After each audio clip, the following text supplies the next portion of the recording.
I've got two lines in competition for best line of debate. Yes, okay, fine. They're both for Bernie Sanders. That's because he has the better lines. Cruz and Clinton are talking point machines. Trump's a madman. Kasich barely existed in this town hall. So, yes, the best lines are coming from Bernie Sanders. The first one, I don't think is a great political line necessarily. I don't think it's a bad political line. I just think it is the most humane answer I've seen in any of these debates. So, and in a long, long time in American politics. So I wanted to give him credit for that. And then the second line will be more of a good strategic as well as a correct policy matter. But first, let's go to clip 10.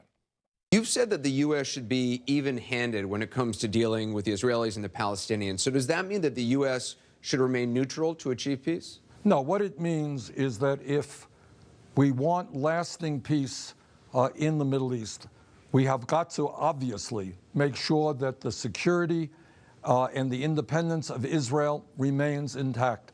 That is not a debate. Israel must continue to exist as an independent, free state. But if we are going to have lasting peace, we have also got to work with the Palestinians. And what that means, we have got to recognize that for example, in Gaza, you got an unemployment rate of 44%. You got people living in horrific poverty. You have a community that was destroyed. So if we are going to go forward, it cannot be that the United States just takes the side of Israel. We've got to work with both communities to try to do what is very, very difficult, and that is create a lasting peace in the region. Do you think the U.S. has not been even-handed up till now? Right, I do not think so. I think that overwhelmingly the United States, time and time again, has looked aside when Israel has done some bad things. I think, for example, that the growth of settlements in Palestinian territory is not acceptable to me and not conducive to the peace process. I think that the kind of destruction that was wreaked on Gaza during that war was way above what needed to be done for military purposes. A lot of civilians were killed. A lot of hospitals and schools and apartments were destroyed above and beyond what had to be done. So look, I think there is no question that there's enough blame to go around on both sides. So let me count all the ways that I love that answer.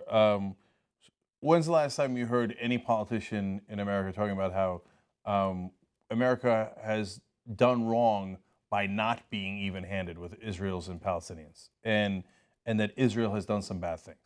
Now, isn't that the most obvious thing in the world, that every country at some point has done bad things, right?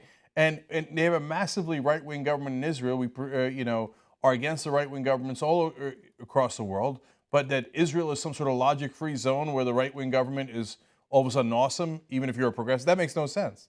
So Bernie Sanders has the courage to say, no, I'm going to call it out. That they have done bad things, and so have Palestinians, and we need to be even-handed. I love that is controversial position in America. Like everywhere else in the world, that's the most obvious thing in the world. But in America, they're like, they almost use it like a dirty word. Like, you say you'd be even-handed. Even-handed. Right? But to me, and he says we've got to work with both communities. But the line that really stuck out to me was when he talked about Palestinian unemployment.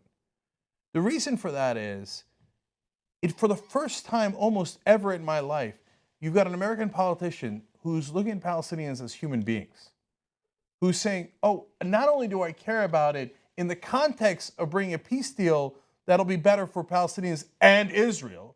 And I make the mistake of talking about it in that context often. Like, it's better for Israel. It's better for Israel if you have peace. Look at the one president who brought in peace was Jimmy Carter. And it wasn't a bad thing that they made a peace deal with Egypt. It was a wonderful thing. And you forget the Palestinians and you don't talk about them that much. Here he is. He's actually even concerned about Palestinian unemployment. He'll be greatly derided in the American press for that line. If he's the general election candidate, they're like, oh, he even cares about Palestinian unemployment. How else can we please the Palestinians? He treats them like human beings. By the way, that's part of the reason, among the many, many reasons why he got 70% of the Muslim vote in Michigan, right? Because he's a guy who actually cares. And so this is part of what I love about this country, that we have the only Jewish candidate who's the one most aggressively fighting for Palestinians. God bless America. That's why that was one of the best lines in the debate. He also talked about the lack of water in the region that nobody, I haven't heard any other candidate That's talk right. about that. So In my lifetime, they never talk about it, and that's a huge issue. And then he turns around, by the way, later and greatly criticizes our allies in Saudi Arabia and the Gulf because he doesn't view things in terms of religion and bias and all that. He views it as, wait, the Saudis are doing wrong, then the poor Palestinians are getting crushed, and I want peace for Israel, right? Yes, thank you, right? So why do you think he keeps saying reasonable things like this? Do you think he just wants to bury his campaign, or why he doesn't? No, the old way of thinking is don't cross the mainstream media. If you say things that they'll make fun of, and this is Palestinian unemployment would have been top of the list in many of these previous campaigns. Well, you're going to have issues. Second of all, there's the issue of donors. It's the only one that didn't go and speak in front of AIPAC, right? So are Jewish voters a huge percentage of the voters? Of course not, right? Now, you should appeal to, neither are Muslim voters, right? You should appeal to those communities anyway, right? Of course. But at the same time, that's not why all the candidates go to some of these groups.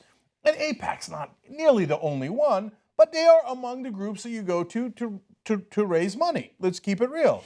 And so, and by the way, so are unions on the Democratic side, and so are giant corporations, the Koch brothers. Why do you think they go to the Koch brothers retreats when all the Republicans are invited, right? Because they got to go get money. Why do you think everybody goes to kiss Sheldon Adelson's hand when they go to Las Vegas? Because they got to raise money, right? So that's how it works.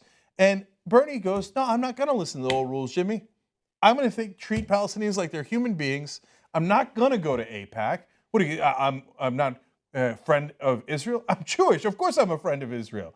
But I think being a friend of Israel is to help them to get the peace and to be, treat everybody with dignity so we can all live together, right?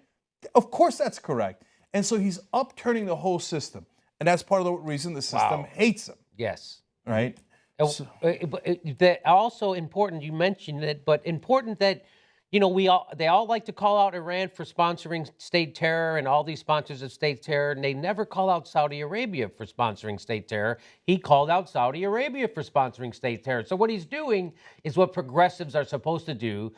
They're applying the same standard to everyone. You apply the same standard. Hey, Saudi Arabia is the one who funded 9/11 for Christ. So he's bringing it up. No one will even say it. Exactly what you said. These are truths that everyone knows, no one says, but when you say it, it's revolutionary. right. Yeah, and that is revolutionary when you speak the truth to power. Right. And that's exactly what he's doing. But there's one other candidate here. Look, we love that line for its substance. He's not going to win the election based on talking about Palestinian dignity, right? But this line might help him win the election. It is the essence of his campaign. Look, this is no secret. Hillary Clinton is the candidate of the establishment. She is the candidate, the Democratic candidate of the big money interests. She has the support of public officials all over America. What it is also clear is we are running an insurgent campaign. We are the anti-establishment campaign. That's simple. There is That's no it. question that Hillary Clinton is the candidate of the establishment. And you can't, there was no follow-ups on that because you can't question that. That's obviously true. And so if you're tired of the establishment, you're for Bernie Sanders. And what he has to deliver in these kind of town halls, debates, interviews, whatever you want to call it, is that idea. All of you that are sick of the establishment, I'm your guy. And so he delivered it in that line.